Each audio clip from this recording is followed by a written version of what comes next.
All right. Hello, anybody watching after the fact. You can probably skip the first minute or two, but fair chance I am going to actually start quicker than I normally would, as I'm going to try to go through things as fast as possible to keep this, shut up, to keep this from getting too long, as I'm still not feeling the best. Go out here, make sure everything's ready. Monetization on, control room. Wait for that to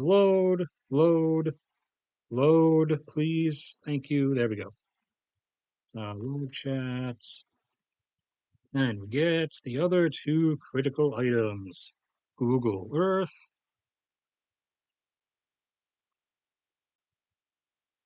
and Twitter bookmarks. That's where I keep everything.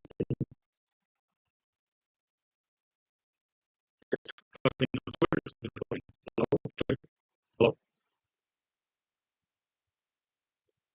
Retweet the cats as always, and then go into bookmarks. Okay. All right, I'm going to take one sip of water, then we're going to go through what we have, which is not that much, not because there's not a lot of things happening, but just because, like I said, I'm still not feeling the best. So I'm not in the mood to go through literally everything that is going on, but I'll see what I can do.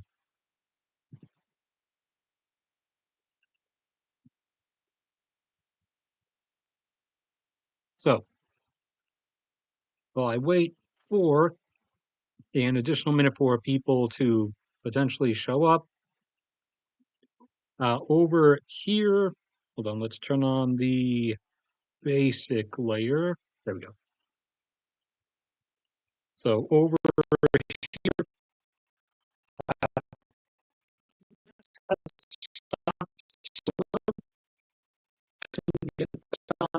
however, while it looked like things were settling down for a minute, India has already, remember that the Indus River goes up there and flows down like that. But flowing into the Indus River on both the Pakistani and Indian sides are smaller rivers that eventually drain into it, most of which do start in India. India has already basically almost completely stopped the flow of one of those smaller ones, and they haven't built they're about to start working on it, but even then it will take years. Obviously, they don't have the water, massive water diversion infrastructure yet. So this is a temporary thing at best, because eventually, if they held it back forever, the dam would just overflow and burst. But they, they said this is a retaliatory action to punish Pakistan, which, the threat of any water cutoff kind of has Pakistan concerned, as it should, obviously.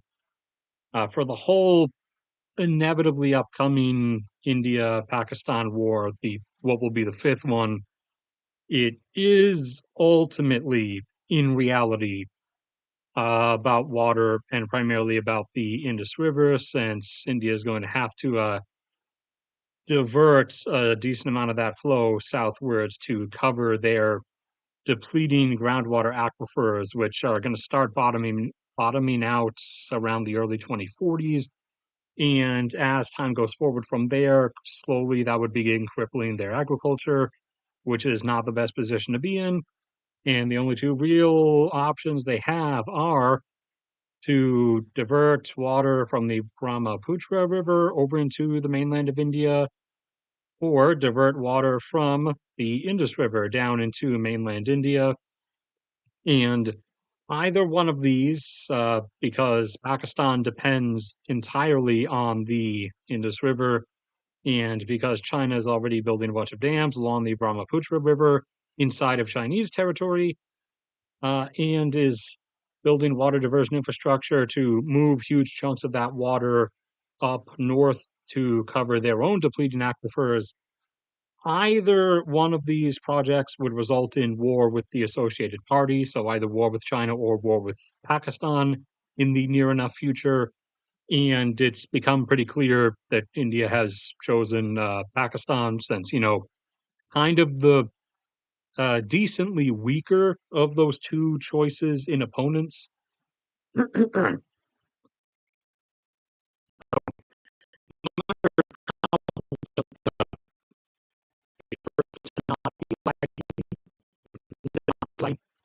Because that usually tends to affect the vocal feed. Okay, so no matter how hyped up the terrorism angle is, it's in reality about water.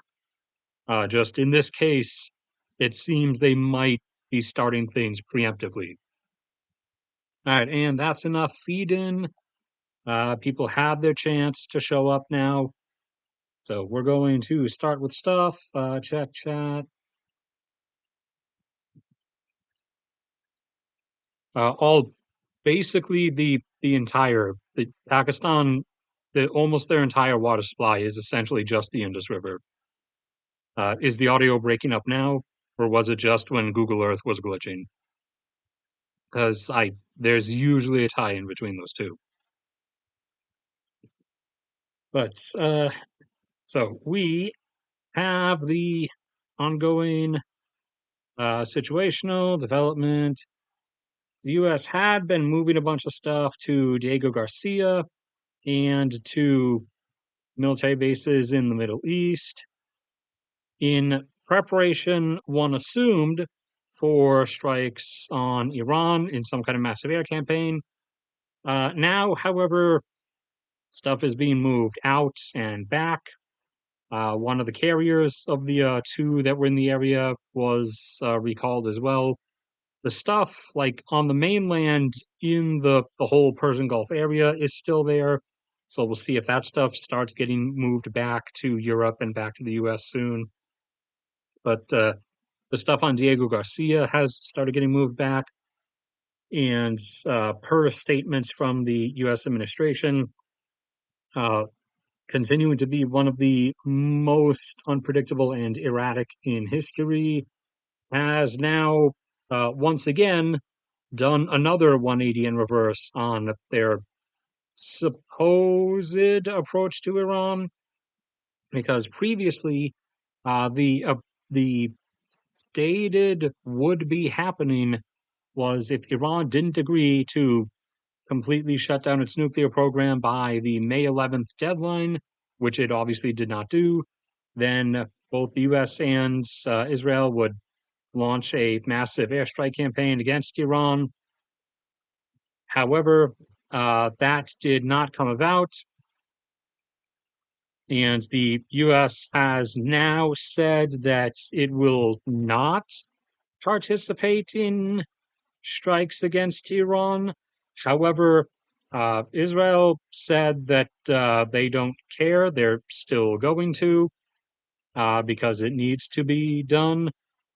And we have noticed over the past couple days that they are, in fact, it looks like already preparing to do so. So this might come relatively soon as stuff's being moved out from like storage areas, like additional munitions. Everything's being rolled out to the air bases so that like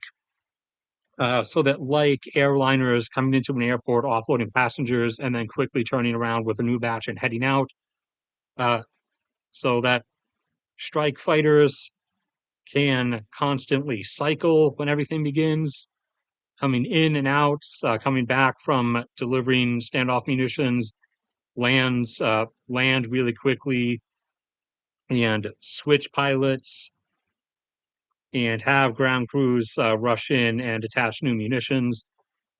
So everything's being rolled out and set up for uh, rapid combat aircraft turnaround times. So if they're actively doing that right now, then that would probably mean it's happening relatively soon.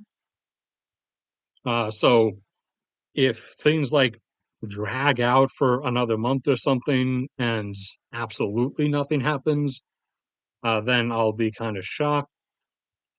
And also, to the surprise of no one, Israeli president announced that once again, operations in Gaza are being expanded again, and that uh, and he straight up said it this time that actually uh, they are just going to occupy the entirety of Gaza, and Gaza is just being seized. So, however, instead of not, however, they insist, Hamas is still there and there's still like a really big presence. So it's actually still going to be a prolonged military operation for an indefinite period of time. Now, the reason, of course, for that is, as we've discussed many times, as plenty of other people and, legitimate media channels have discussed plenty of times, uh, your boy over there, Mr. Netanyahu, has quite a stack of corruption charges that are effectively like done deals that he is going to go to prison for. However, uh, there's an out for him. You get that exclamation mark there. Under Israeli law, if the country is, in a state of emergency or a military threat scenario, however they politically label it, then, uh, you know, old man over there is immune from prosecution until the end of the state of emergency. So, as one would expect, and as I talked about with the whole carousel that they're just going to ride, starting with Gaza, then we did Lebanon, then they struck Syria and Iraq, then they talked about stuff with Iran, then they've been doing their own strikes on the Houthis and everything. Now we're back with full occupation of Gaza again, and they're about to start doing doing strikes to Iran, which is inevitably going to cause Iran to retaliate to some degree. So, uh, Benjamin is continuing this so he can continue to extend the state of emergency indefinitely and thus avoid ever actually having to go to prison. He's by all means, I would expect he's probably going to try to continue this until he's dead. However, I don't know what the Israeli society's like limit of tolerance is for him, because for different reasons from the outside world, the people in Israel themselves also hate Benjamin Netanyahu. They also absolutely hate his guts, just for different reasons. So I don't know how long their patience will stretch with him, because they do view all the stuff going on as a threat, but they also hate him at the same time, and they're also well aware that he's just constantly playing this to try to extend his own avoidance of consequences for his uh, I think most of it was like financial, like government funds embezzling stuff. But I mean, if their patience lasts forever, then he will just keep finding new angles to extend the state of emergency forever, so that he can stay in the position and remain immune from prosecution. Hosni Mubarak over in Egypt actually did something similar. He just he didn't he Egypt already had an autocratic system, so he didn't have to keep coming up with like different new angles of excuses for extending the state of emergency. He just declared it like, I don't know, 20 years before he got ousted in 2011. So back in like the 90s, he just declared it, and it just never ended. He just kept renewing it so that, he wouldn't even have to like face elections because, state of emergency, you can't exactly have them. So this is an increasing pattern for those who want to still have the democracy, but also want to just be permanent presidents, as opposed to you know others who have the system already set up where they're just president for life and everybody already knows it and no one really cares anymore because they just assume they can't really do anything about it. So that's the current arrangement as it stands and as we've been observing them preparing for. So, with the U.S. backing out or affirmatively backing out of it now, it looks like the IDF Air Force will be doing the airstrike campaign by itself. So I don't know whether they're going to go for like the whole deal, whether they're going to like actually bomb everything in sight, including Iran's pathetically non-existent like Air Force, which is comprised of, at this point, actually decaying F4s and F-14s, or they're just going to strike the nuclear research sites. The nuclear sites are obviously going to be the first immediate prime targets. But the fact that this was coming was evident, as I talked about in streams last year. You guys remember as far back as early last year, since the IDF took out a series of early warning radars in Syria and Iraq, which were operated by proxy groups of the Iranian Revolutionary Guard that were meant to preemptively warn Iran of any incoming potential strikes from Israel. So they bombed those last year, so those were off the table. And then later last year, using F-35s to do stealth incursions, they bombed a lot of Iran's border radars and air defense systems, so that there is just the curtain is completely open for them to now just pour everything in as they desire, when they desire to do it.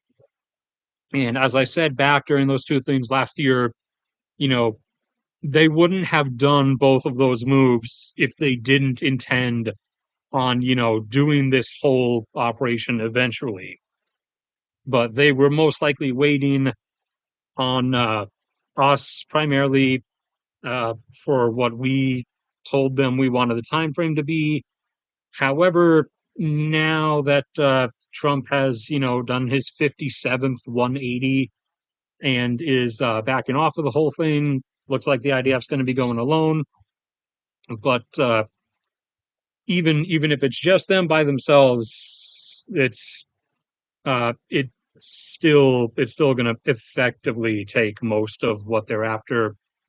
There are a few sites that are buried deep under some mountains in Iran that would actually require us to do it, because we're the only ones that actually have the like truly deep penetrating munitions, and it would take like a couple of those dropped one after another to penetrate down deep enough so that one last one would then detonate close enough or deep enough to cause like the tunnel network to collapse on itself underneath. So there are a few places that Israel could not actually take out by itself, that they would need us to do it for them. But pretty much everything else, like 90+%, they would be able to destroy themselves if they are doing like the full scale thing. But we'll find out soon enough, since they're actively starting to ready things for it right now. And of course, as our current administration in the US is so erratic, we could always uh, we could always 180 on the 180 and come right back again and throw ourselves into it at the drop of a dime with like no one being able to actually predict or call it. That can still very easily happen, but we're gonna have to see.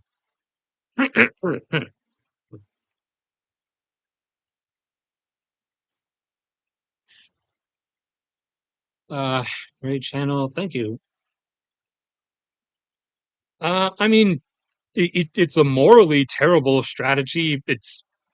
Uh it's it's a I mean, in practical terms, it the way people in positions of power view that calculus is it's only a bad decision if it's not going to work out. And remember, most people to start with who want to ascend to positions of power, most people who want to get to positions of power, like in the first place, to be the kind of person who actually desires that, you have to either be a narcissist, like clinically a narcissist, not just proverbial narcissist, or you have to be, at the very least, a sociopath, if not a complete actual psychopath.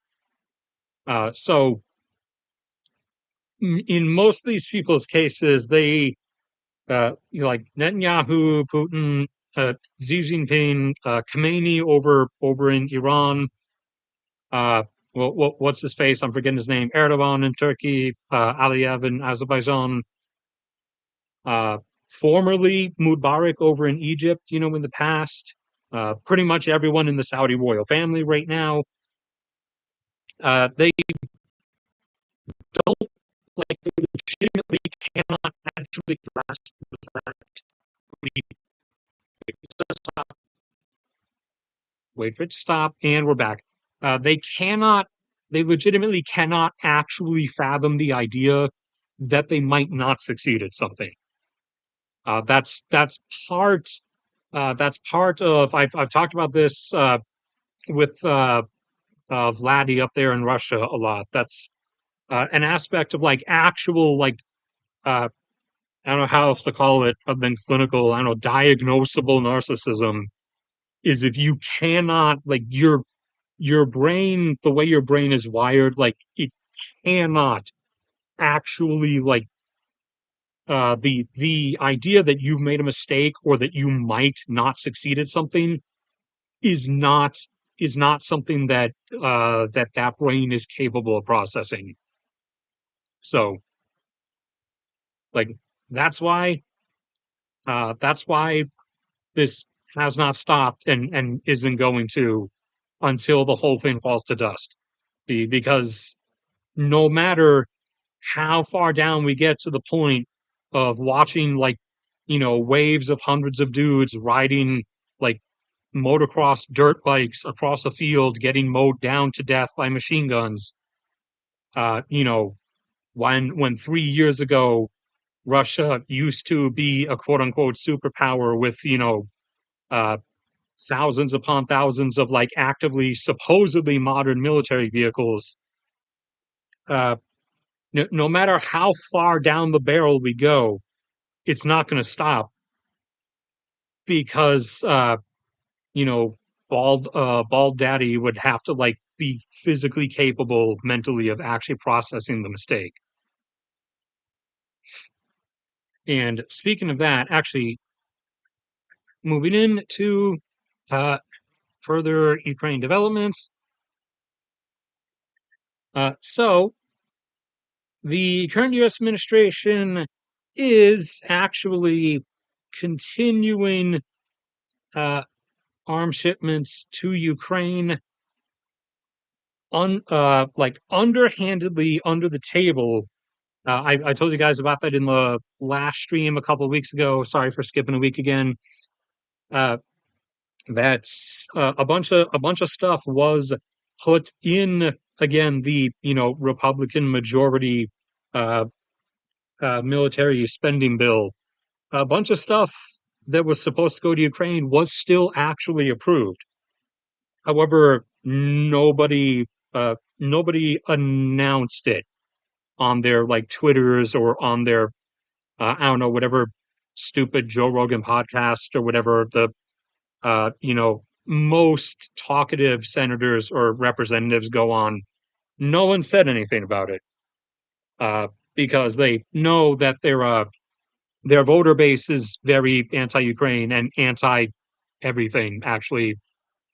So they did that quietly, and now also they're doing. We're still sending the stuff to Ukraine, just under the guise of it being sales, weapons sales, and vehicle sales to Poland, who is then just giving them to Ukraine.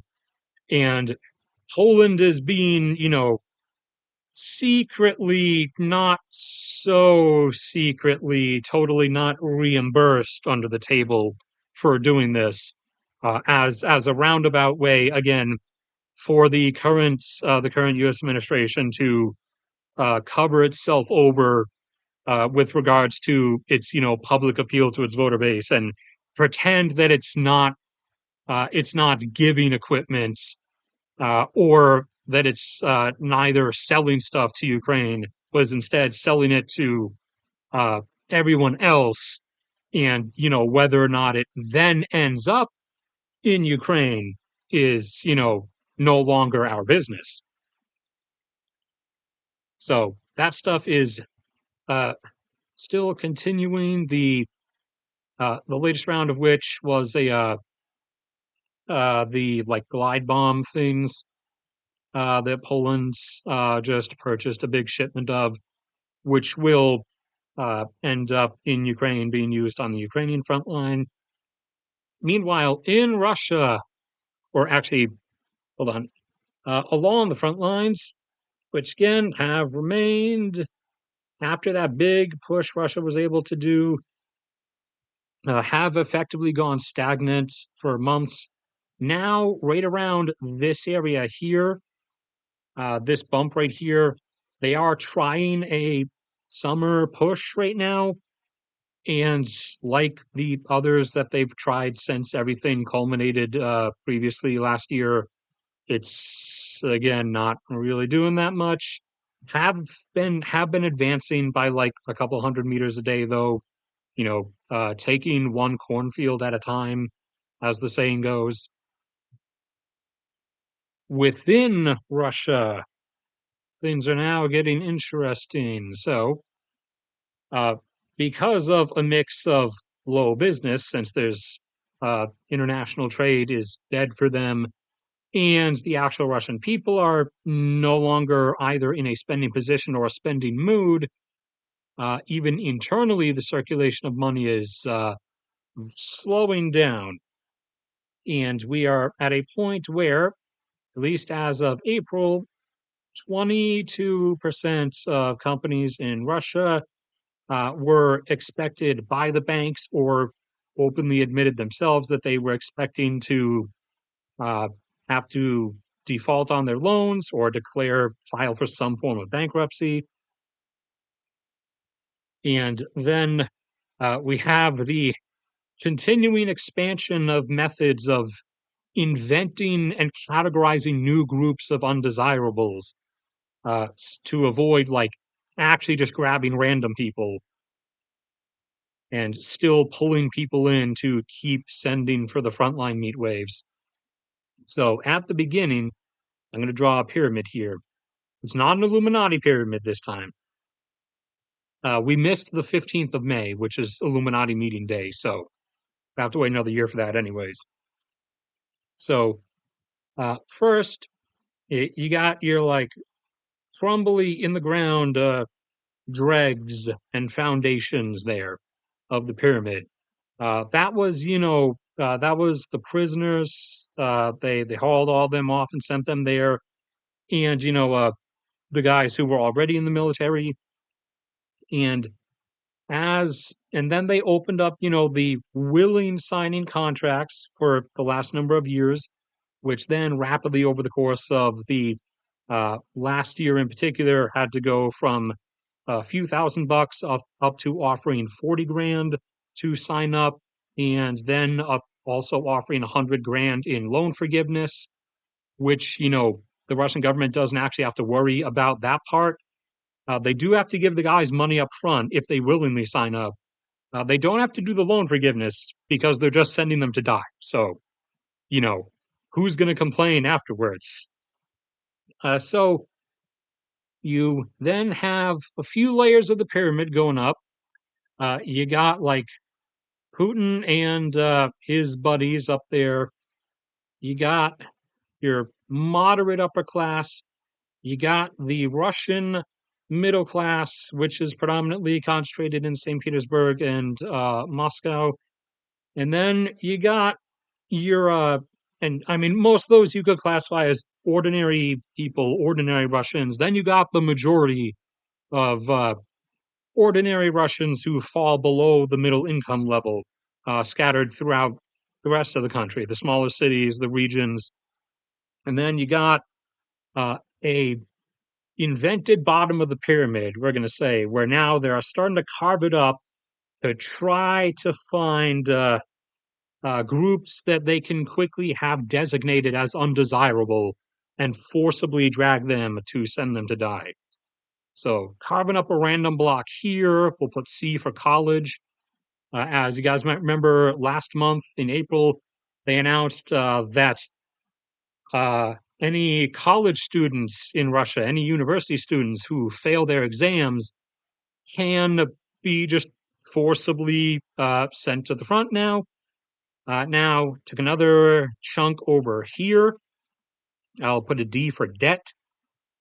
Anyone who is a debt delinquent, anyone who has failed to pay loans of any kinds, whether car loans, general bank loans, business loans, mortgage loans, anyone who is defaulting on loans anywhere can be grabbed and just forced off to the front. Next, they're gonna come up with another group probably soon, because Pattern seems to be inventing another one real quick, like every 2 months or so. So probably within the next month, they're gonna have to invent another carved out arbitrary, undesirables designation. And what I mean by undesirables is that people, seeing those people getting dragged off are like, just kind of meh about it because they figure, oh, failures, oh, debt delinquents, well, they were probably just going to be useless in life anyways. So not not the same not the same pass as sending prisoners, but still, it still gets a pass enough. Now, this has had a translating effect, however. The effect was already starting to pronounce itself as people just don't have the money to buy stuff, but also now with the whole debt issue thing, it's becoming really pronounced. So I forget which one was which, but in the Moscow area and the St. Petersburg area, one is one, the other is the other. I don't remember which is which off the top of my head, but say new property sales of both real estate and business stuff like different building types, residential, business, commercial, new property sales, new development sales, and sales of buildings that already exist have dropped by over 30% in one and close to 70% in the other. Again, I don't remember which area had which number. Now, the sales had already been starting to go over a downward curve, but then this was an abrupt drop over these last few months. Huge. Some people, with some people, saying that it's predominantly because they can't afford it. And yes, but no. I'm willing to bet you a huge part of that abrupt drop is the whole, uh, delinquent debtors to the front angle.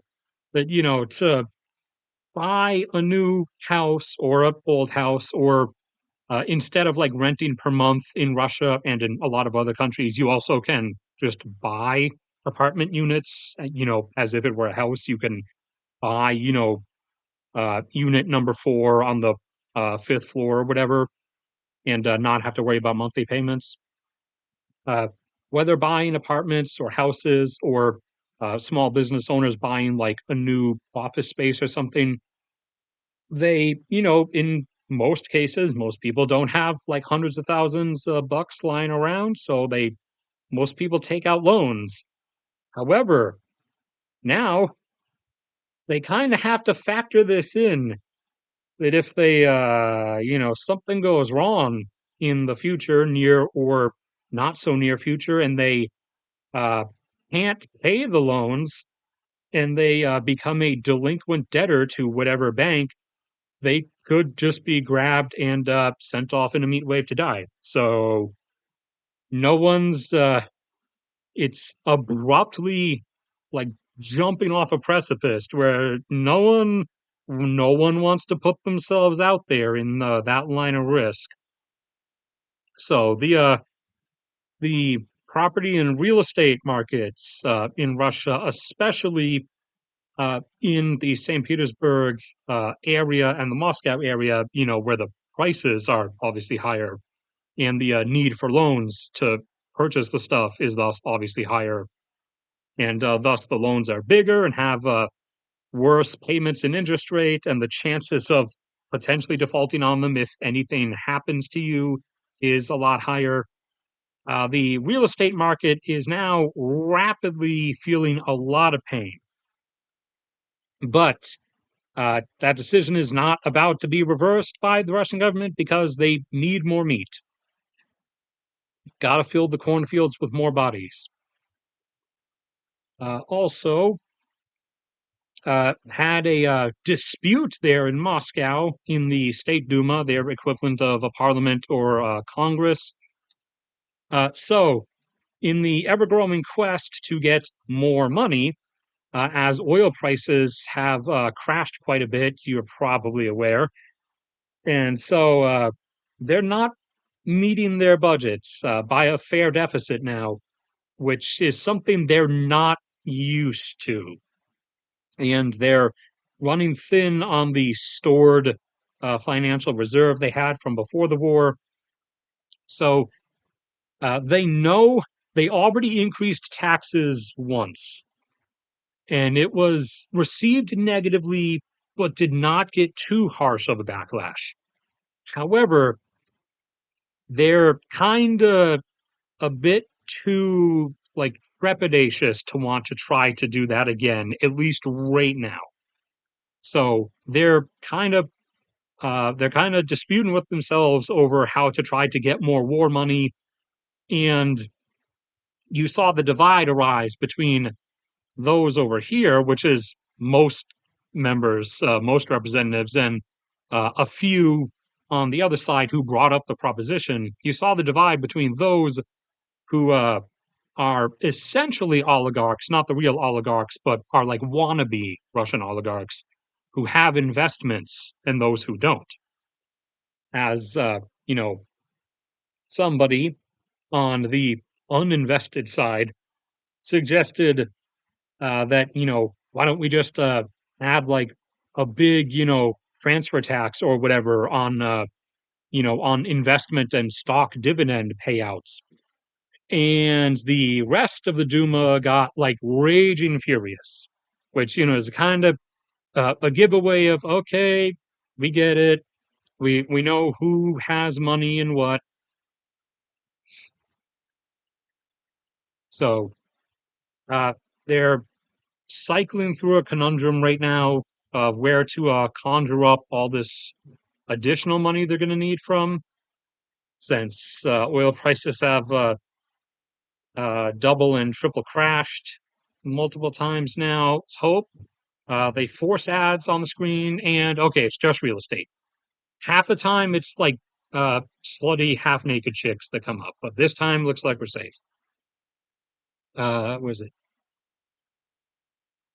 So, yeah, it had already dropped down to in the later half of last year from the 80 plus highs that it had been most of the time since the invasion started in 2020, and then it once hit April, we plunged down towards about 60, occasionally even going down into the 50s,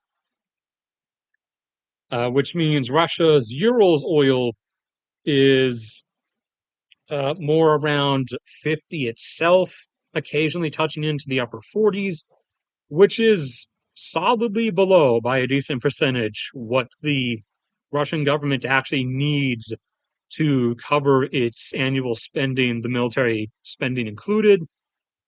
It technically needs like around 75 or 77. And before the rapidly oversized military spending on this whole Ukrainian quagmire thing, before that they only needed the Russian government only needed the oil price to stay around like $60 per barrel in dollars, that is. So now the regular price before the discount on Russian Urals crude is accounted for. The regular price is already below their break-even threshold, and you can see it fell below 75 back there in the second half of last year. Now it's significantly below, and starting to cause issues to come up as now they have less money to work with and have to spend more money, not just there, but also here on the oil, as now the Russian oil industries are starting to have net losses. Even for last year, most of them had a net loss for the whole year of between $1 and $4 billion. There were two that made net profits. One still made like 2 billion, and another made like I think 300 million. In the first quarter of this year alone, Q1, uh, most of them posted losses equivalent to what they lost over the entirety of last year. So that is, and that was, again, that was Q1, which was everything up through March. So that was still mostly last year prices with this one dip down to like 68 or 67 briefly. That is not yet the results of the further 15+% crash down to 60 and even below. So now they kind of need the government to infuse them with cash and artificially keep them running, which is, more expense on the government since they're getting less money from the oil revenue. And now they're having to spend that money to some portion of that money to try to maintain a smaller portion of oil revenue that will then continue to shrink. So we've officially entered the actual toilet bowl drain spiral. And I'll check chat in a second, but I think yep, I'm back to my normal self. There was something else going on somewhere else that I wanted to say something about, but I forgot what it was or where it was. I do remember. I do remember Libya at least. So fighting is still ongoing around Tripoli, but a broader, big restart of the civil war across the country has not happened yet. So the oil from Libya is still flowing for the time being. Again, if that abruptly erupts into like the civil war completely restarting in totality, then you're going to see Libya have yet another oil output crash towards oblivion. But for the moment, everything is still going fine. I'm back over here.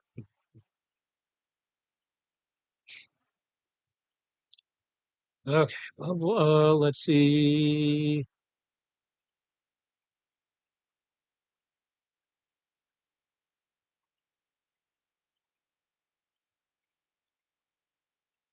Uh, that, I mean, that depends. Uh, they, they themselves, they themselves will not accept that. The only thing that they are willing to accept uh, is uh, is severance from Crimea. They will accept that, but uh, the actual like Russia keeps this, that's not fine. So like uh, the the intelligence, the U.S. intelligence director said that already at a like in informants meeting recently, and he was correct that Ukraine will fight like completely down to hand if it comes to it. But like that division, that's not happening willingly from them. If they're if the whole base of their outside support like arm twists them into it, then it might happen. But otherwise, the only thing they will willingly let go is Crimea, which kind of makes sense, all in all. Uh, but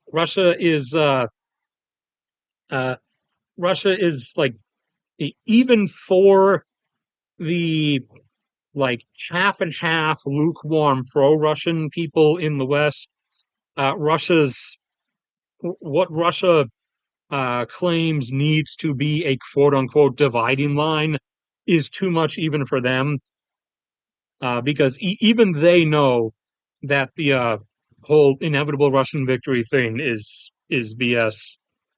But like Russia now has extended their thing to like say that this is where it should be, and stuff like across the river, and they would also they also get Odessa. So even for the like half and half pro-Russian uh, peddlers over here, they're Russia's current asks at the supposed negotiations are even for them outside the realm of reality. But the as the most likely end, I would say right now is probably continuing to maintain the hold until from our perspective, from like collective uh, NATO plus, EU plus, associated other friends, and semi not friends, but other like Turkey who've been distancing themselves, but still for their own reason of wanting they want the Black Sea for themselves. Other people who would like to see Russia fall, collectively, probably right now, it's to continue to support the holdout until the full gambit of the like the last bit of Russia's functionably restorable old Soviet vehicles get expended later this year. and then watch and see after that to see how things then start to pedal out from there.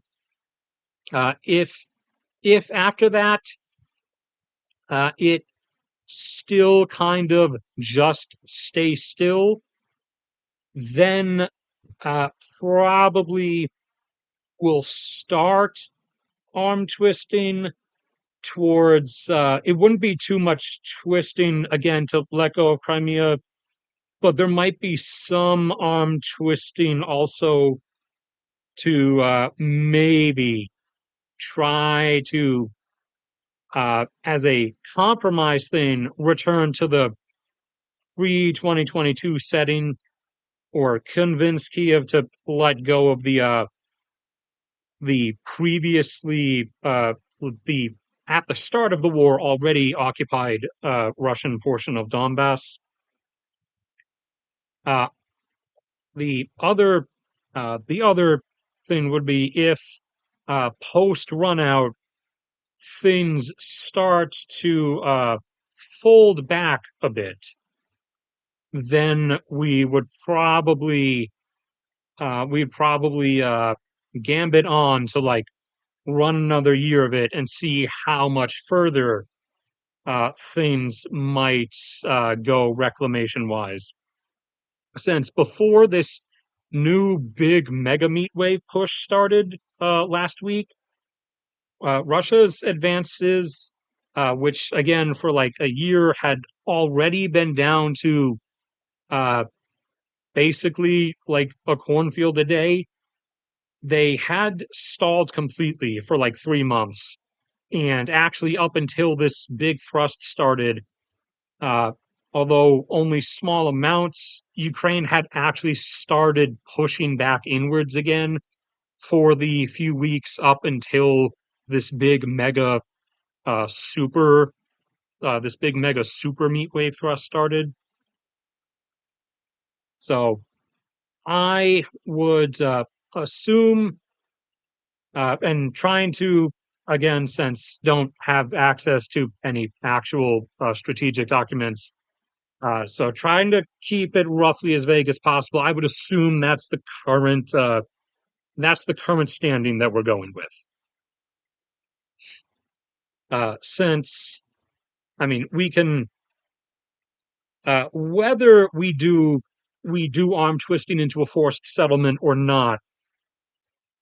Uh, letting it run out again for like the one more year before then seeing if things start to push back and we want to go further than that for like another year afterwards.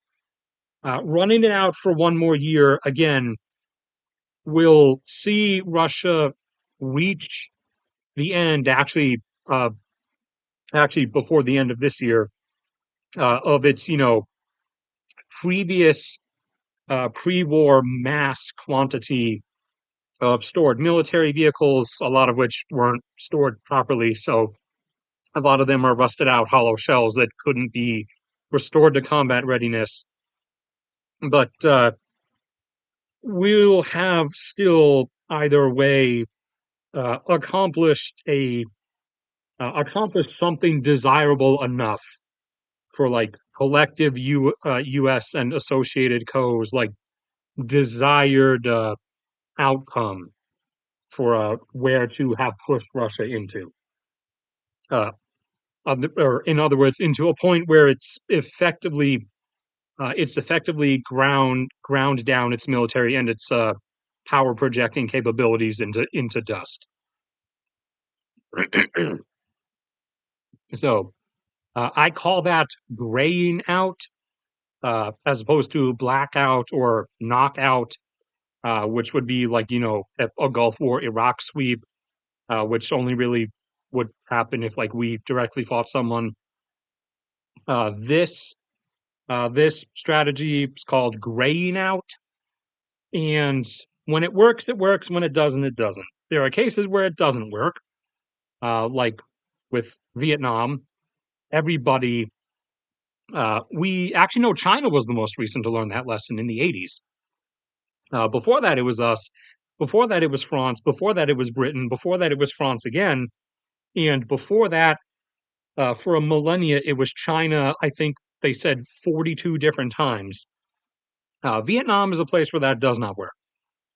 Uh, Although primarily that's because that's a case of people from their perspective fighting for their survival. So every last one of them would have died if that's what it came down to. That's why graying them out was not a possibility. Uh, Not that we should have been doing that in the first place, because that was just domino theory crap, and Vietnam and Cambodia were, not strategic military threats to the global order. But we still threw away tens of thousands of lives there, anyways, and ended a few million other lives while we were there. In Russia's case, the gray out is working and will work because the Russian population is not as stupid as the Russian government would prefer to believe, as is the same with most populations. In that the reality is that most of them, uh, and in many cases, since I don't get to talk to as many now, but I still talk to three Russian friends on a frequent basis, one almost on a daily basis. Most of them, their description of their own attitude is not living in terror, but just like uh, wanting to keep your head down kind of attitude, because they know if you do stuff, then you're going to get black bagged, and if you're a man, you're going to get sent to die in Donbass somewhere. And as a female from Russia put it, they know they only have to wait so long before there's going to be a funeral, and there's the current order within Russia's going to have a mix up of its own because there's going to be some musical chair nonsense going on. And I actually checked, and I was surprised, as I'm most used to world leaders typically leaving office and then dying like in their late 80s or early 90s. However, uh, the stereotype regarding like Russian leaders is apparently true, with the exception of Gorbachev, because happier people, kinder people tend to live longer uh, than those who have other points of view. Uh, with the exception of Gorbachev, most of Russia's leaders who weren't killed in some way died in their 70s, which, is where Putin's at. Usually the mid or late 70s, so he still has a few more years before he gets to that point. But, like, internally, uh, from those who are quote unquote neutral and those who are mildly anti Putin, not enough to, like, want to risk themselves and do anything, uh, a decent chunk of their attitude is kind of just keep your head down for a little bit longer. He's in the age bracket, where the leaders have usually died. So there's going to be a funeral soon enough, and then they're just going to have to, sit down with not popcorn, I guess borscht or something. That's is that on a plate or a bowl? I don't know. Sit down with some borscht and some vodka, and have to watch, the musical chairs of power play out after the funeral, or during or before the funeral.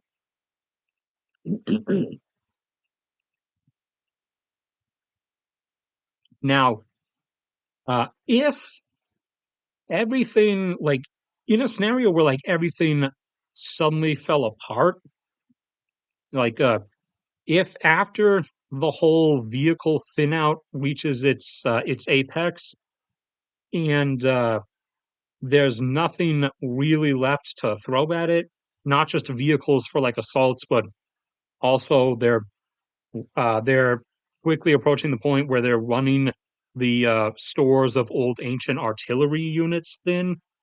When the full gambit is run, if some pushback does successfully start happening, and it then were to like cascade into, say, a front collapse, and this whole thing then ends up being like a ends up turning into like a Soviet Afghanistan style thing, instead of just a horrendous failure in terms of what its original ambitions were.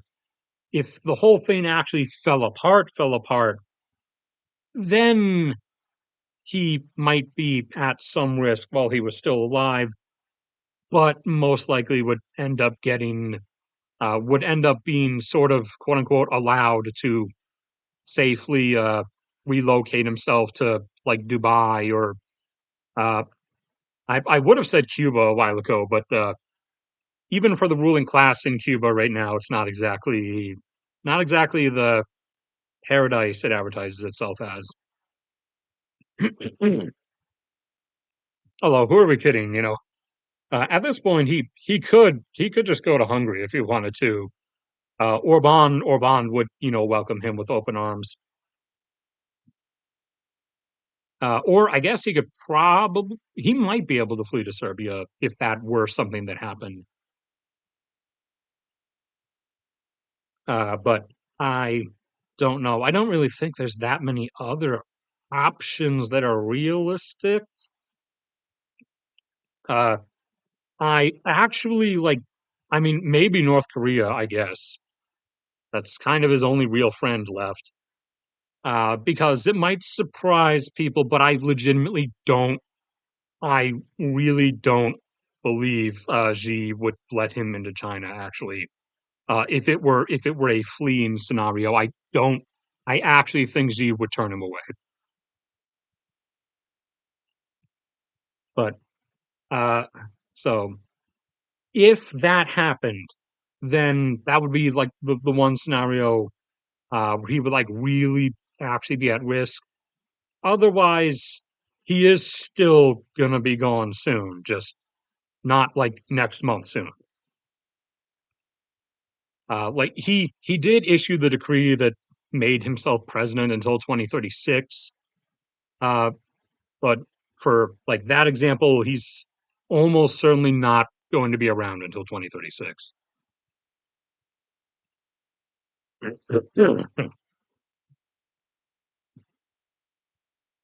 And right, sorry for going off the edge there for like an extra 20 or 30 minutes off of just one question. Give me a second. I'm still trying to think of. Oh yeah, that was the thing. So I was actually bringing this up in a conversation with friends. I'll check chat in a second. But the a reunified Korean Peninsula scenario might legitimately come about.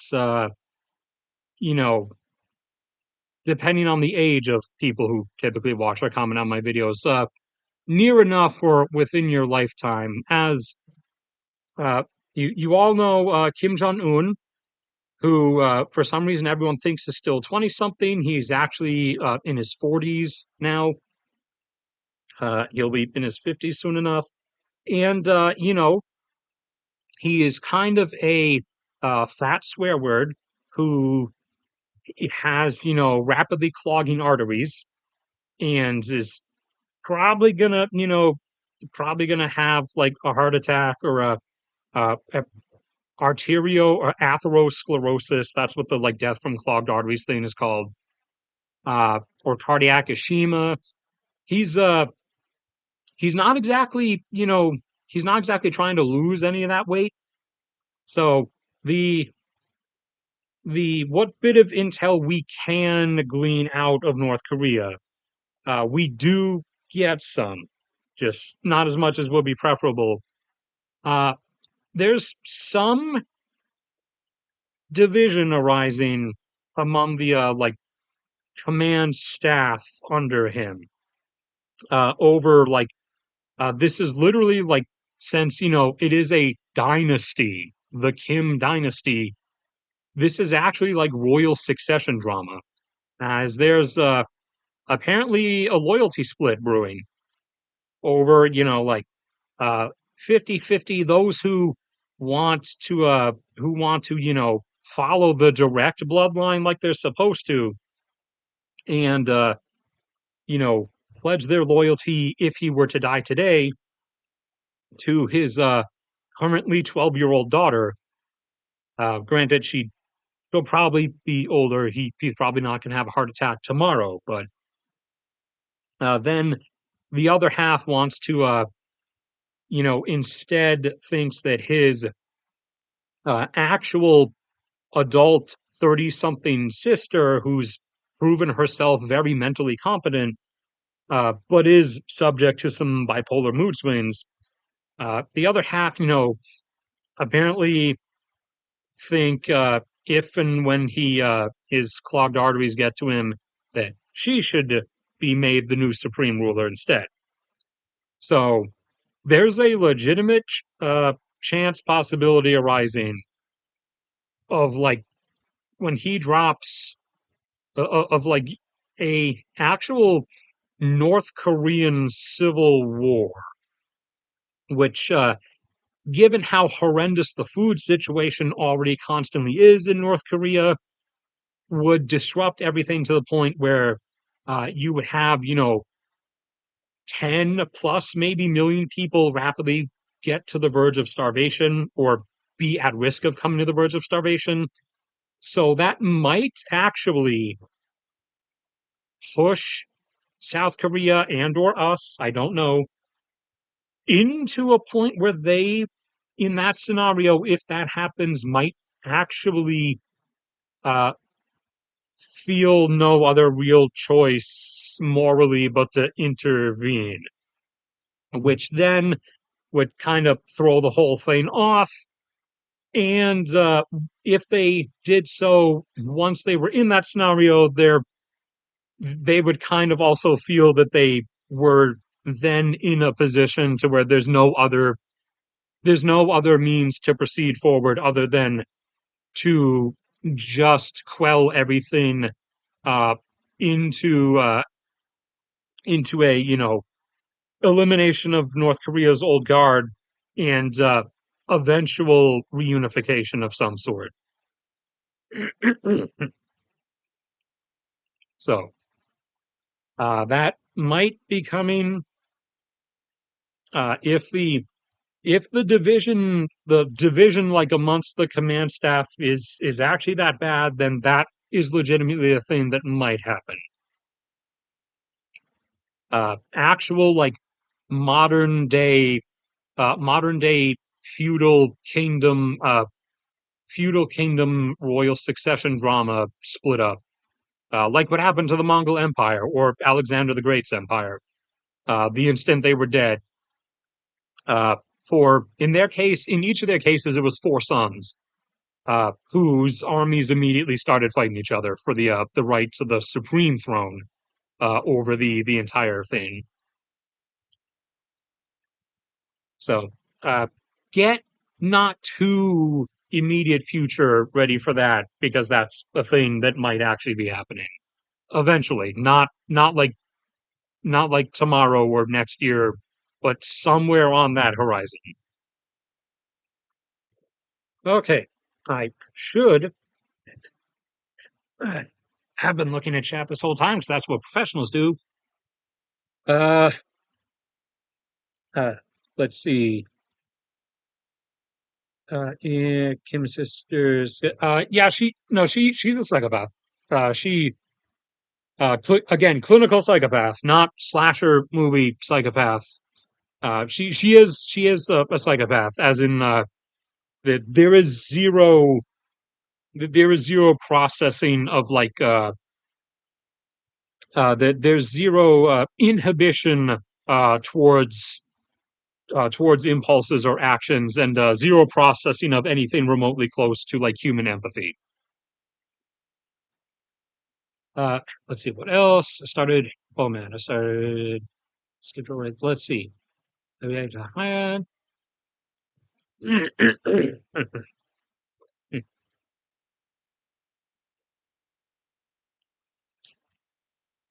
Let's see. Uh, apart from Crimea, uh, Donetsk and Luhansk had had the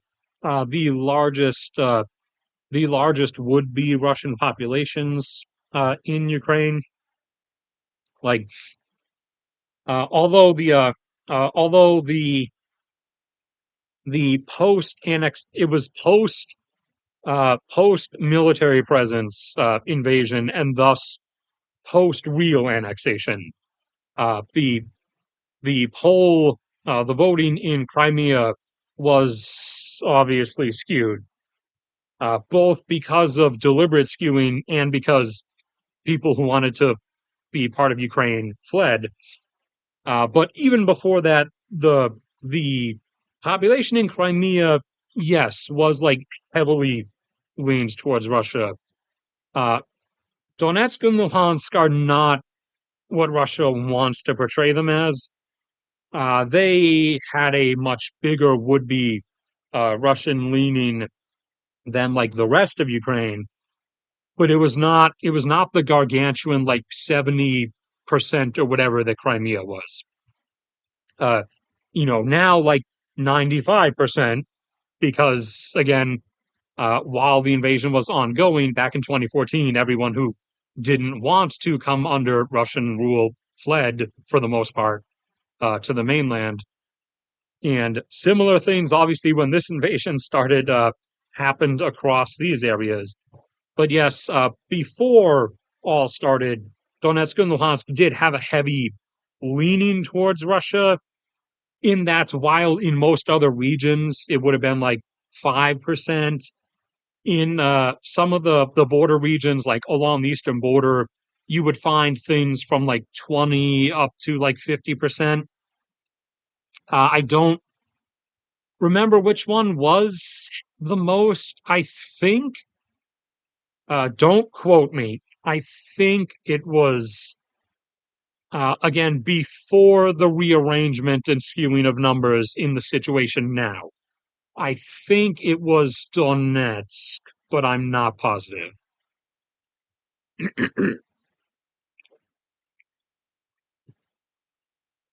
Which is and most of those people were kind of really close to the Russian border already, which is kind of, you know, why in 2014, and back when Ukraine had a much horrendously weaker military, that's why even then Russia was only able to take this area without real resistance before they then started meeting actual resistance, is because it was this area.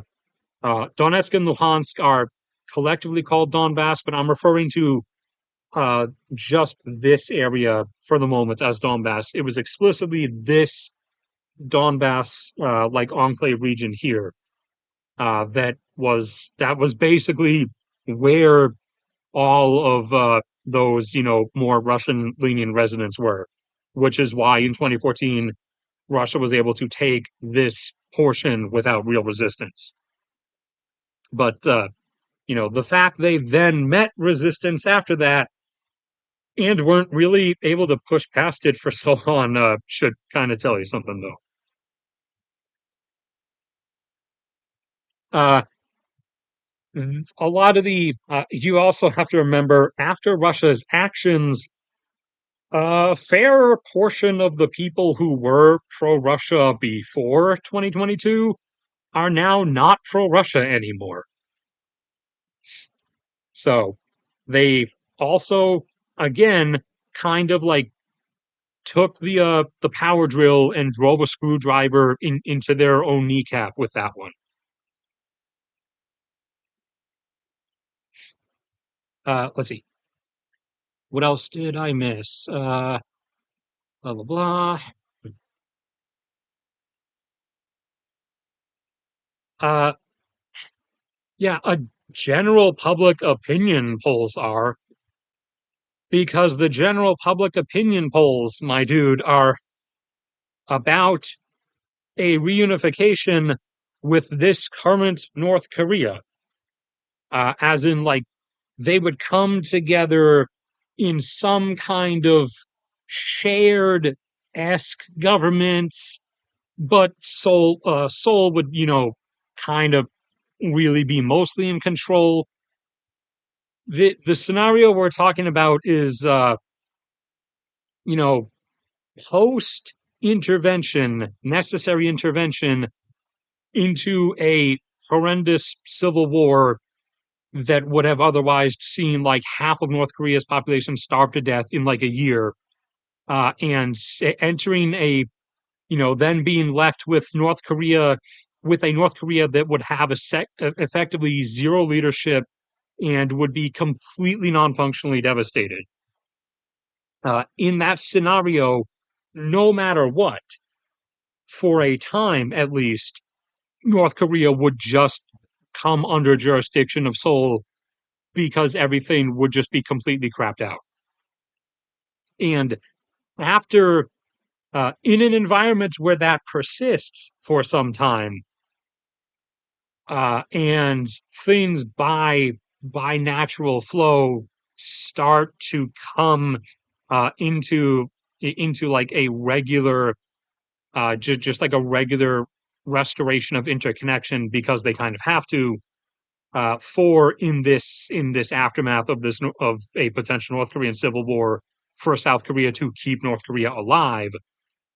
Uh, Eventually, that would start to change things. Also, you might be forgetting how abjectly and insanely like instantaneous drop of a dime public opinion shifts about literally anything. Okay, what else did I miss? Uh, blah blah. Continuing. Uh, yes and no. For uh, North Korea being a, demographically stronger, it's a yes and no situation. As South Korea is already, oops, no, it's not in streams, it's in population. South Korea is already way down there, obviously. However, North Korea is not, like, for some reason, I don't know where this is coming from. For some reason, people think North Korea is like, I don't know, like the Central African Republic or the Congo. For some reason, they think it has like a 5 child per woman birth rate. It doesn't. It stayed up at 2 for like a while South Korea kept dropping. However, it has, begun going down lower, and, this was at the start of last year. As of this year, it's looking like it's, instead of 1.78, it's closer to a flat 1.7. So they're going down as well. And also, uh, don't forget, they don't, uh, with that birth rate that you saw on that chart over the course of time, they should have a population actually similar to South Korea's, which is currently still over 51 million. However, North Korea's population is only 25 or 26 million. There's a reason for that. You remember in, the 60s, there was, a famine. That's one. 70s, there was a famine. That's two. In the 80s, there was what? Say it with me. Famine. That's three. In the 90s, there was what? Say it with me. Two famines. And in the 2000s, there was what? A mini famine that was kind of covered up, and also, really widespread. I think it was cholera. I don't know what the specific disease was, but North Korea has constantly gotten like self-wiped population wise. So despite that fertility rate chart you saw, you know, indicating they could have a population right now, after all this time, equal to or greater than South Korea's. They have about half of South Korea's current population because they constantly die in mass waves every like decade or decade and a half.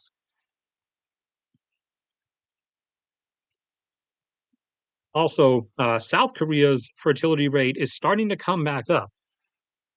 They bottomed out at 0.68, and over the past almost 2 years, they've been gradually coming back up. They came back up to 0.72. Now they're back up to either 0.75 or 0.76. That's still a small number, but South Korea is the trend in South Korea is actually seeming to reverse. No, no genuine idea what's going on. It's not the government's policies that have changed anything because they haven't really changed. Like their big thing, they already launched their big thing previously, and that was just like I don't know, like a 50% off coupon for a few months on like daycare for children under two or something. And to the surprise of no one, it didn't really have an effect. Just like wait for it to wait for it to start out, wait for it to start out. Are we done? We're done. Okay. Just like over in Russia, you know, Putin started by offering women a free $1,300, a one-time payout of $1,300 if they have an extra child. Then realizing that his peasants aren't actually peasants, they kind of have life expenses that cost actual money. Started up in that, and now I think they're up to offering like $7,000. Not like 7,000 per year, just like, hey, you had another kid, here's $7,000. I'm sure that'll cover the childcare expenses for the child's entire lifetime. Hungary also, like Yarzag, as much as I love the language, the country politically is really stupid. So for one, they have Orban to begin with. For two, they the best birth rate stuff they could come up with was if you have if you have I think 3 kids or more, then the mother in the family will be exempt from taxes for the rest of her life, which is kind of useless because in traditional families, which is what Hungary is after, and I'm just going to do lines for the kids.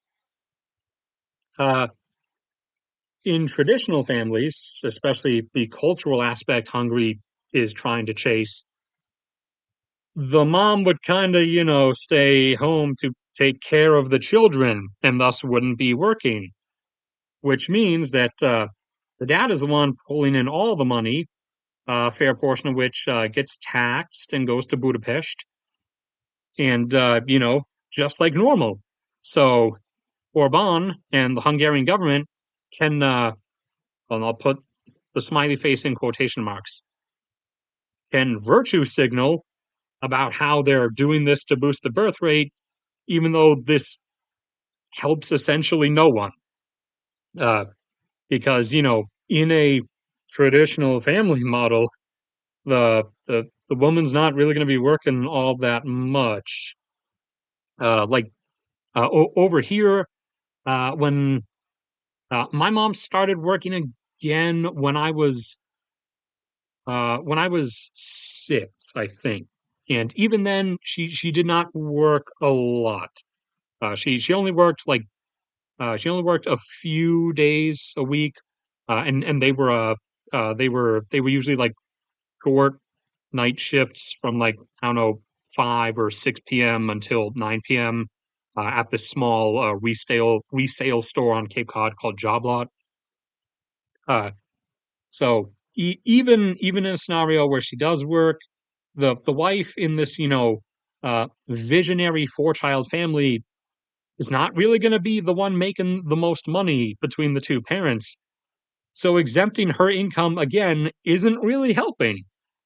But they're not going to exempt the dad, whether he's making 100% or 90% or only 80%. They're not going to exempt his income because the government still wants that money. So uh, sorry, Hungarians, as well. Sorry, Magyars, your government is also playing you like everybody else's government is. There are real solutions to those issues, just like there are real solutions to many other problems. However, no one, and I really mean no one, people are still going to comment at me and insist that their political side, whether left or right in the U.S., because the U.S. only has two, or whether one of the four cardinal directions from you Europeans, because you have like 50 billion political parties, that their particular side actually wants to do all the good things, and it's the evil other side that has to do all the bad things, or that wants to do all the bad things. As I have to listen to that from my dad. In terms of he's conservative, so he believes in the U.S. specifically that Republicans will do all the good things and make his problems go away, and the Democrats are evil Satan worshippers who will make all his problems get worse. And then some of the people in like the Discord writing groups I'm a part of are I then have to listen to the opposite from them about how if I would just vote for Democrats instead, then they would do all the good things and only good things and make all the problems go away. No one's actually going to, because everyone, and you won't accept this. This includes people you have voted for. That's the part my dad most likely cannot psychologically get past, including the people you voted for, which would mean you personally, you made a very poor choice in one degree or another. Everyone in the system is kind of almost solely motivated to keep it going as is because that's the way they benefit from it. Massive change is A, psychologically scary, uh, B, usually really difficult and time consuming, and we don't usually have a long term attention span, or we're not usually willing to commit a long term attention span unless we think we're seriously going to get something out of it.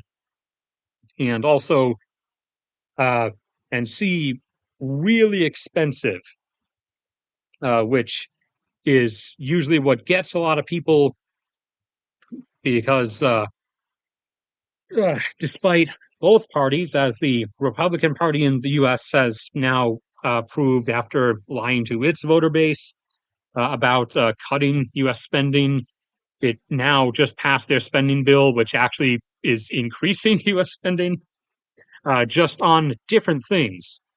They cut programs they didn't like, added an extra 150 billion to military spending, along with other spending on selective corporate handout contracts to like people whose companies they're totally not major investors in. So, but both sides usually push the issue of not wanting to do anything that like spends a gargantuan amount of money, or that they'll do it in a way that will lessen the amount of money that has to be spent. However, solutions to a lot of the major things that are starting to bear down on us are not things you can like weasel worm wiggle your way through. They require massive shifts and structural overhauls, none of which anybody is even remotely willing to do. And also, a lot of them, especially like energy related ones, are not even like neither side or none of the multiple sides in Europe's case. None of them, no one is even actually like advocating for them or speaking about them or putting them forward. I think like there's one senator over here in the U.S. There is one senator uh, who like I'm legitimately actually convinced he's an actual human and not a politician, which is a different species. Uh, I don't like a lot of is like more like politics stuff. But Bernie from Vermont is like an actual human. He's like the only one, at least publicly so far, who actually just recently uh, came out in like open voice support of saying we should stop deactivating our nuclear power plants and that we should reactivate the ones that we recently shut down in the last few years, and that we should also actually uh, start making, new ones, especially, Gen 4 reactors, since we can do those now, and they're really cool and really awesome and have really nice power output levels. So, somebody, because he actually listens to people from like outside of DC and outside the general drain spiral, someone must have gotten to him. I'm not saying someone like me, because then he would be saying a lot of other stuff, but someone like 5% like me maybe must have actually gotten to him and explained the whole issue, since he was formerly just a green energy type guy.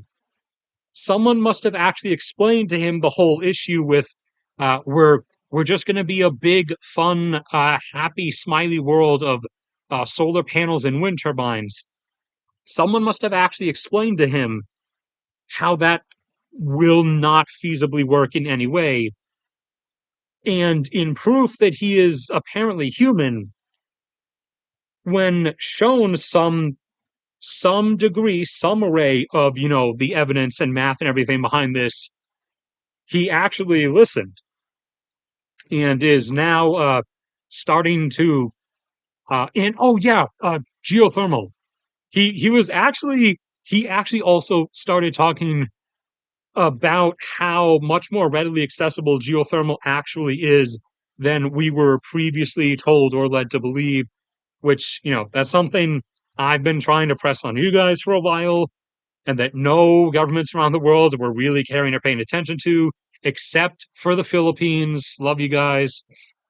Indonesia too, kind of. I almost love you guys, but you guys are still conserving one rainforest over here while deliberately just intentionally deforesting another like million acres over here, because you want to do this weird experimental mega like rice farm, Tower of Babel, ziggurat of Eridu pyramid thing. Uh, you guys need to get that under control, stop that, and then I'll throw you guys in with the Philippines, and I love you guys too. But you do get the massive thumbs up for the geothermal push, though.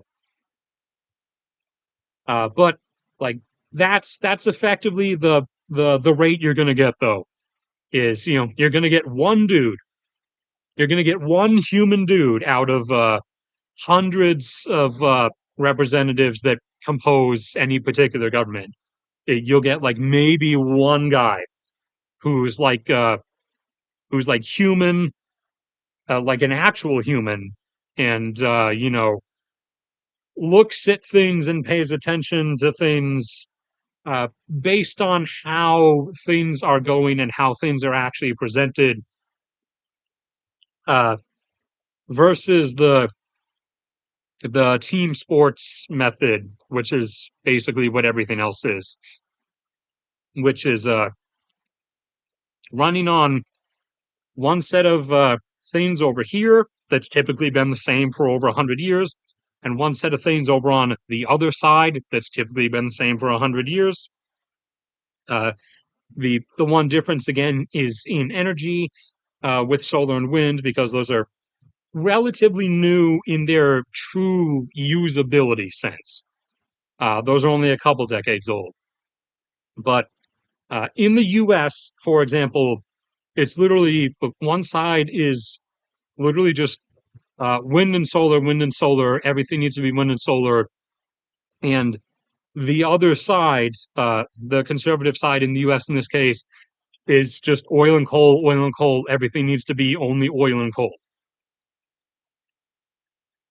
I got no fellow humans to deal with. Except, well, okay, like I said, Bernie's a human. Josh, one of my only remaining like actual friends in real life, who I grew up with down here after we moved down here from Cape Cod. Josh, as I've said before, is an actual human. As he he tends to not even really by that much. But I mean, he was like kind of more conservative-ish than liberal, but unlike many other people around me, uh, he's not like a Trump worshiping zealot, and has actually said the obvious that any human being with a functioning brain who's not part of a cult would be able to figure out. That being that Trump has negative IQ.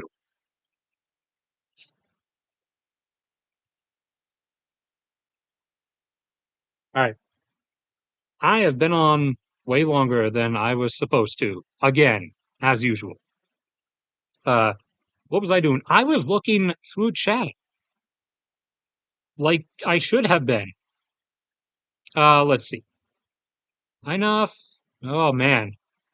Okay. I'm gonna read through these, and I'm gonna only do really fast answers, and then I am going to have to stop. It's been an hour and a half. Let's see. Blah blah blah.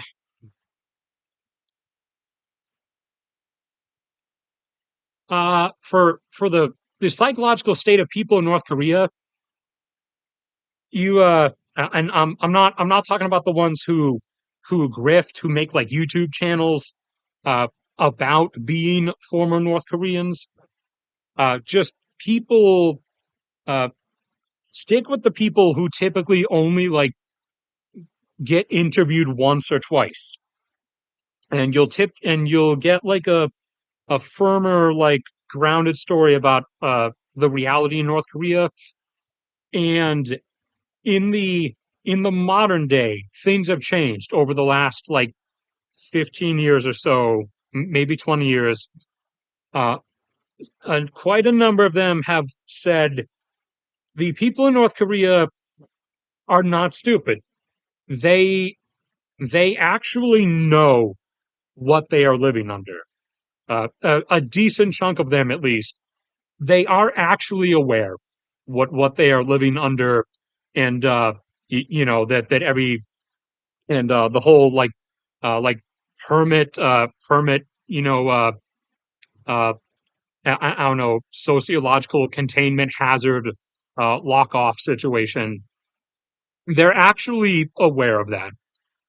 Uh, what their individual opinions on anything regarding uh, aspects of the outside world are, that varies from person to person. But the individual people outside of like really rural, like super still in the 1910s villages, the people in North Korea today specifically are actually like aware of what they're living under. Uh, and I know people are going to throw out, well, why don't they just rise up? Because in their case, they don't. It's not even like a Russia scenario. They genuinely could not. They have no means, no real means. Let's see, 1.4 ish. I have no idea what that was in. It was a kind of brand X. Blah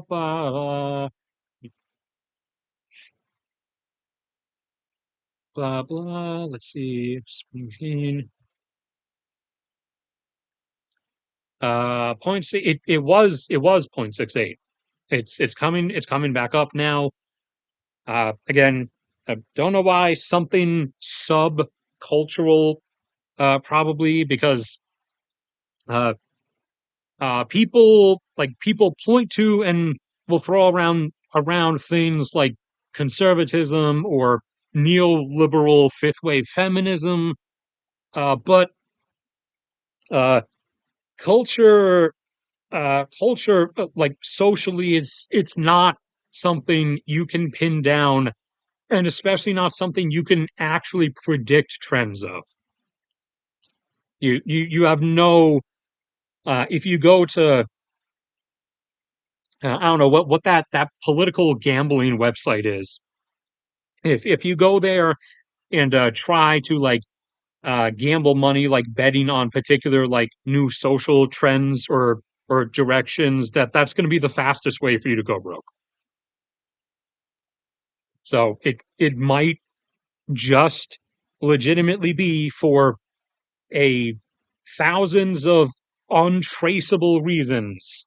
Now in South Korea, people just suddenly are starting to want to have children again for, reasons that, like many other cultural shifts in the past, uh, throughout however many history books and textbooks you want to look through or study, you'll realize we have tons of theories about different aspects from different angles that influenced things to happen, but we'll never actually really pin down why XYZ happened in ABC way, exactly when it did, or as quickly or slowly as it did. Why everyone suddenly thought that mullets were like an acceptable hairstyle during the 80s and 90s.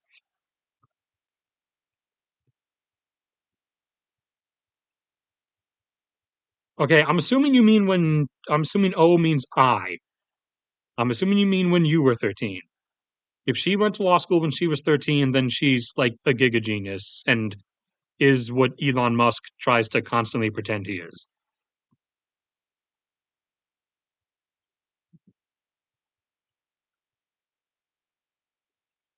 Let's see, blah blah blah.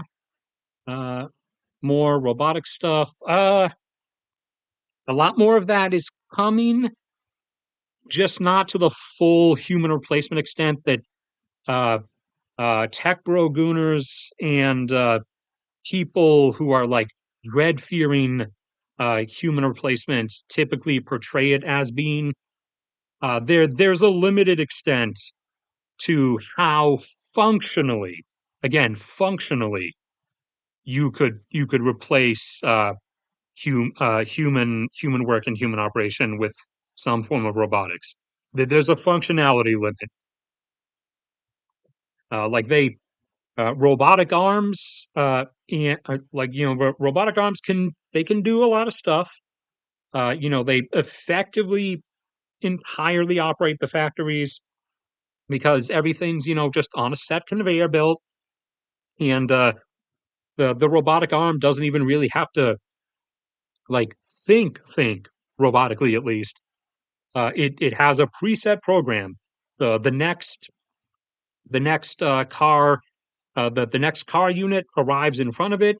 It goes through the exact same motions it's pre-programmed with, and you know drives the next like bolt or welds the next piece at the exact point. It's not even like looking at the car in most cases or whatever it's assembling. It's literally just programmed to do these exact motions to this exact extent, and then execute the weld because it's been precisely set up so that that part of the car will be at that point in space and time when the robotic arm executes that motion. So, like, they're really good at that. They've basically removed us from factories in that regard. Not really though. The one person per previous, like there used the whole there's like one worker where there used to be 1,000 is not really true. It's like one worker in place of where there used to be like 30. That's still pretty big, but there are still a lot of people required to do a lot of stuff, even in factories. Uh, in like fast food places, I want you guys to actually grasp this. They're starting to remove the kiosks and a lot of the automated stuff uh, because they constantly whether from overuse or from from people constantly having to like do things that it's not used to, like ordering. They were constantly having issues, and they were constantly having to be fixed, and then they were having to pay to keep extra people like on call, not necessarily in the building, but to potentially bring them back to work on days where the self order kiosks would stop working. In some places, uh, like Burger King, when they were starting to go that way, they didn't start as early as McDonald's because they don't have as much money.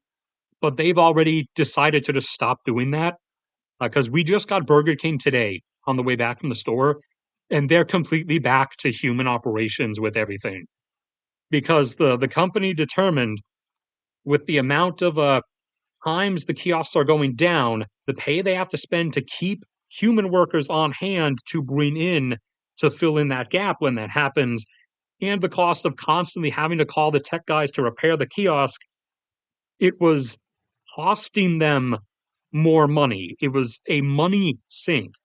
They were not actually saving money by having less people, partly because they actually were not able to have less people to begin with, because they had to still keep those people around in case the do it yourself stuff and automated systems stopped working.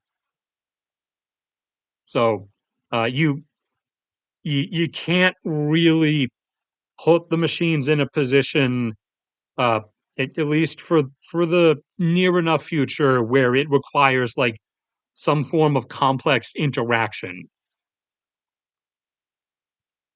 and especially in environments where they can break easily, and where as was actually the case around here, around the area where my parents live, where deviant hoodlums, miscreant, you know, the biggest criminals of all, high schoolers, teenagers that are bored with too much free time, will come in and randomly just like, kick the screen and smash stuff up, for the laughs.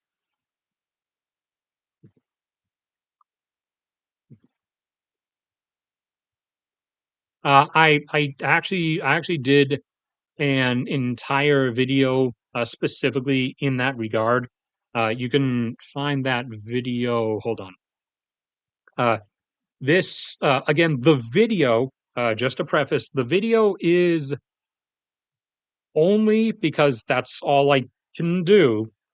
Because again, you cannot control or like truly like alter cultural stuff. You can try to push things a certain way through really long term like campaigns and attempts at influencing, but you can't just mandate stuff. That inevitably will backfire on you and typically will result in, anti-government violence against you. Uh, yeah, how to actually raise birth rates. And yes, that thumbnail is that's me, and that's my dad and my mom. They were both in the Air Force. Uh, although my mom was like, I think yeah, they like she still got to wore her dress uniform to the that Family Day thing though. But she was out when I was a kid. Uh, my dad my dad stayed in the Air Force up until 2004. Yeah, 2004. And my mom was home with me most of the time. Like I said, up until I was 6, and then she like 2 or 3 days a night she would work at job lot from like uh 5 to 9 usually. But that one, just so you know, that is only approaching and dealing with like financial and financial and actual like government related stuff that can be directly, very easily dealt with or influenced, like you know, housing costs for one. This is actually one of the most colossal factors involved. Let's see. Let's see. Blah blah blah. Blah, blah.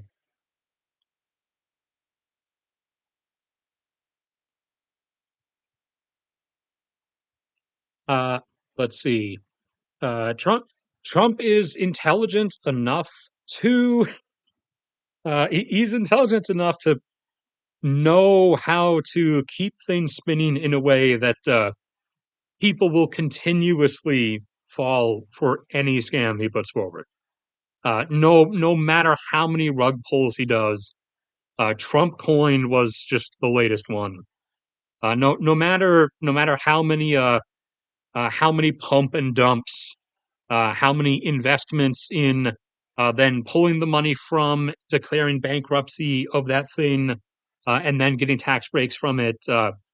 People just keep coming back. He does know how to work that system.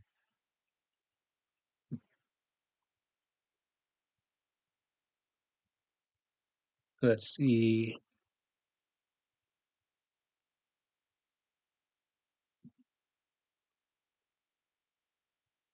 Ugh. Yeah. Okay. Basically, final things. I know I said that 50 times already, but for the human, or sorry, for the automated stuff, like some aspects of, again, for example, fast food can be automated somewhat, and McDonald's is the one primarily trying that out right now, and that aspect is actually working, and that is things you can automate the stuff that is completely mechanical repetition, just like in the factory. So items that are they have like rails, guide rails up above the cook line or one of the cook lines that a thing will train its way. It'll roll up it back and forth along the guide rails, and it has like a robotic arm underneath it that will use it will like hook itself into, I don't know, the fry scooper or the chicken nugget uh dispenser piler. So for things that just need to be dumped in a fryer or thrown or extracted from like a constant thing that like keeps the nuggets heated or whatever, for the mechanical repetition, yes, you can install some like guide rails hanging above the thing and have a robotic arm do that for you.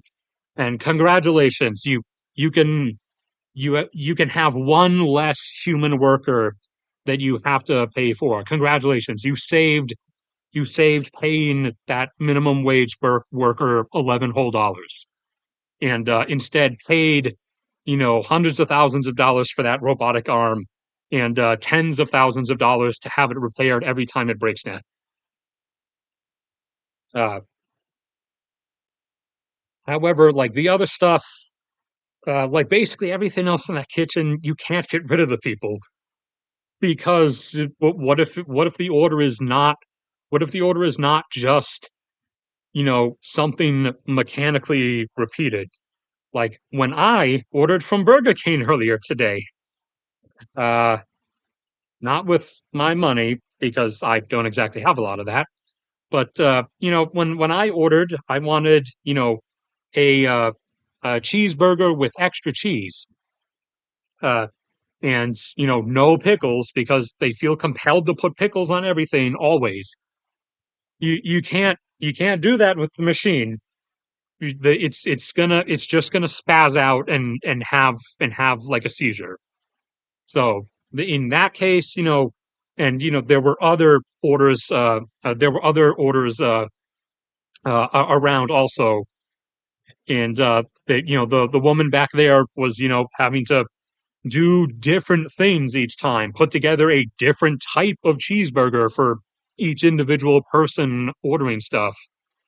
Right now, and for the immediate future, Elon can like try to get people to goon to his Optimus android that we literally everyone knows was being remotely controlled by interns over at the Twitter office and was not actually autonomously walking around.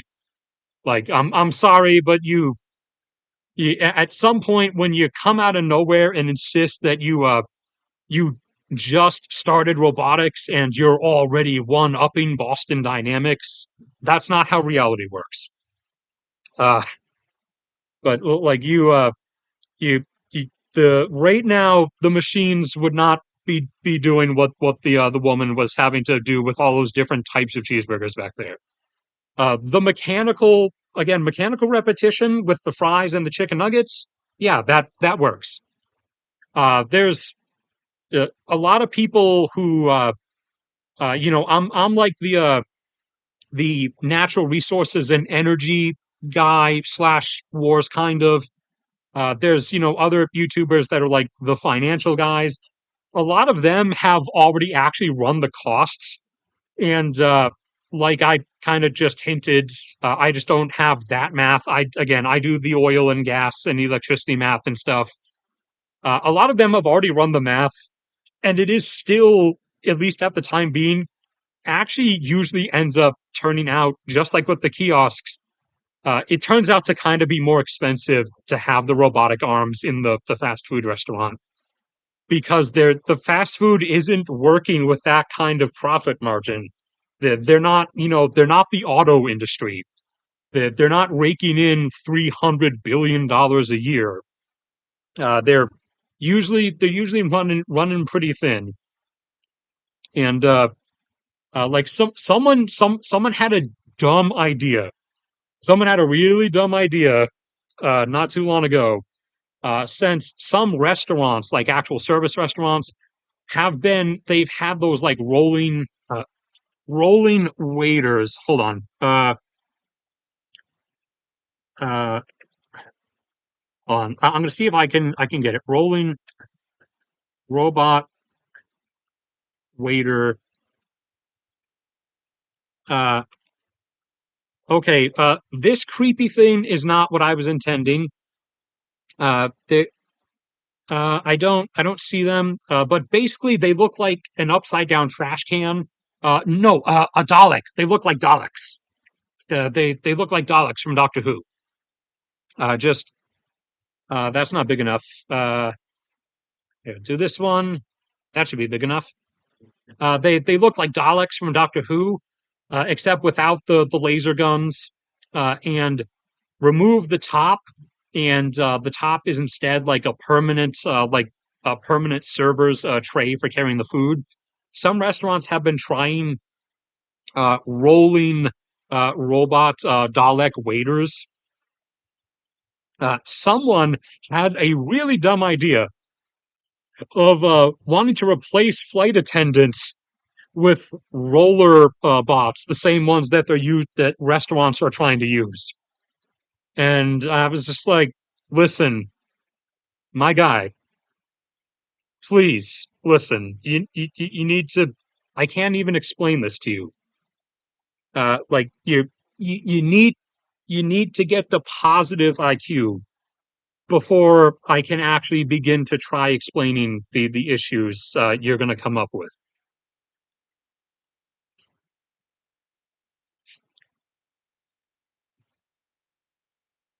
Blah blah blah blah. Okay, the randomness. I mean, we do have technologically, we already do have we do have really like narrow, precise filtering and like directional pickup stuff. However, the degree of the degree of intensity of the quality level of that you would need to buy to work in that loud environment would be prohibitively expensive. All right. Well, I'm going to go as well because I said I was going to, but still didn't. So now I actually am. Unless anything else comes up in chat or any super chats or anything else appear, then I'll give like 30 seconds since that's the usual stream delay time, and I'll address anything else, and then that's where I'm going to finally call this. So yeah, X off of that. 10 more seconds. I'll drink some water, actually. I should have done that.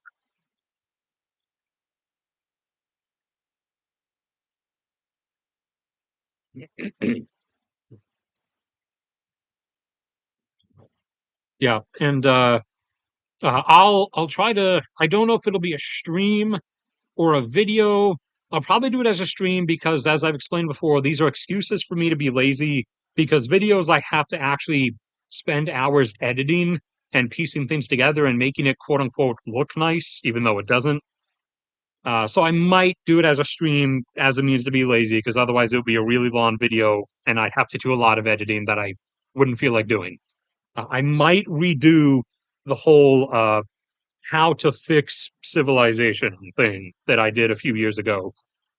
Uh, since I mentioned before that a lot of solutions to things are not even the versions or options that are being offered by either side or by any of multiple sides, because again, hint hint, they don't actually want the problem solved. That the problem has to continue because you need to have a reason to continue voting for insert given politician here. So I might redo that because it's been a few years. I don't know when, but maybe I'll do that soon. And anyways, that's it for this one, and I will see you all around next time.